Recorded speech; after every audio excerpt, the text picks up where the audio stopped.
आणि बातमी आता मुंबईमधून आहे। लोकसभा निवडणुकीच्या पार्श्वभूमीवर मुंबईमध्ये नाक्यानाक्यांवर सध्या स्थिर सर्वेक्षण पथकाकडून वाहनांची कसून तपासणी केली जाते। प्रत्येक 2 किलोमीटरवर हे पथक सज्ज असल्याचं मुंबईतील सर्वत्र हे चित्र सध्या पाहायला मिळत आहे।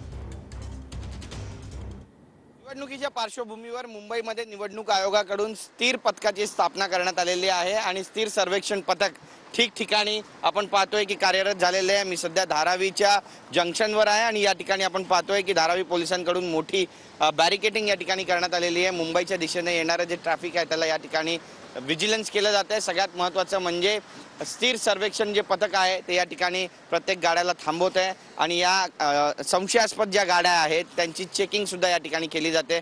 त्याचं चित्रफित सुद्धा या ठिकाणी काढलं जातं आणि सगळ्यात महत्त्वाचं म्हणजे मतदारांना आमिष दाखवणाऱ्या ज्या वस्तू आहेत जसं पैसे असतील किंवा मद्य असेल किंवा सोनं असेल आणि इतर जे साहित्य आहे या सगळ्यांची जी चेकिंग आहे ती या ठिकाणी होते आणि त्यामुळे कुठलीही संशयास्पद गाडी असेल किंवा वाहनं असतील त्यांची आता या ठिकाणी तपासणी केली जाते आणि त्यांचं चित्रीकरण केलं जाते। कॅमेरा पर्सन योगेश गुरवसह गिरीश गायकवाड, TV9 मराठी, मुंबई।